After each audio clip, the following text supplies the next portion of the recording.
សូមជូនមហាព័ត៌មានខេត្តតាកែវកាលពីយប់មិញម៉ោងប្រហែល12ថ្ងៃត្រង់មានគ្រោះថ្នាក់ចរាចរណ៍មួយគឺមានរថយន្តដ៏ទំនើបម៉ាក់តូរីសយ៉ាងកញ្ចាស់បើកបរពីកើតទៅលិចក្នុងល្បឿនម៉ែអាលឿនបានទៅបុកគ្នាជាមួយម៉ូតូធំម៉ាក់សង្ការ៉េដែលជិះបញ្ច្រាស់ទិសគ្នាពីលិចមកកើតបានបុកគ្នាលាន់ឬសុកបានបណ្ដាលឲ្យរថយន្តខ្ទេចទាំងស្រុងដាច់កង់ម្ខាងហោះទៅធ្លាក់នៅទីក្រុងប្រទេសអ៊ីរ៉ាក់បានធ្វើឲ្យប្រជាជននៅទីនោះផ្អើលរត់ជន់ជើងគ្នា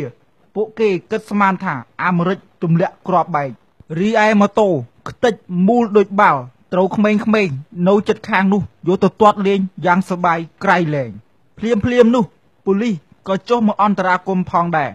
បើតាមសម្ដីរបស់ប៉ូលីសបាននិយាយថាហេតុការណ៍នេះគ្មាននរណាម្នាក់រងរបួសម្នាក់ឡើយ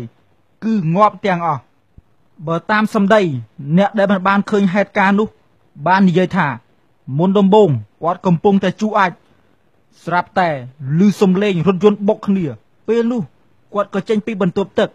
ហើយបបួលបងប្អូនកូនចៅឡើងទៅលើផ្ទះដើម្បីសង្ងំមើលទូទាស់អស់បាត់ទៅសាកសពអ្នកបើកម៉ូតូត្រូវបងប្អូនបបួលយកទៅជប់លៀងផឹកស្រាតាមប្រពៃណីរីឯសាកសពអ្នកបើករថយន្តត្រូវបងប្អូនសាច់ញាតិបបួលយកទៅចូល KTV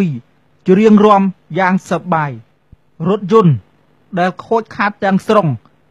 ព្រមទាំងម៉ូតូដែលមូលដូចបាល់ត្រូវប៉ូលីសដឹកបញ្ជូនទៅហាងលក់អេតច្រាយហើយក៏យកលុយនោះយកទៅផឹកអស់បាត់ទៅបញ្ជាក់ហេតុការណ៍នេះគឺខ្ញុំយល់សពកាលពីយប់មិញពីខ្ញុំបាទពូត្រូលធ្វើសេចក្តីរាយការណ៍ពីខេត្តតាកែវ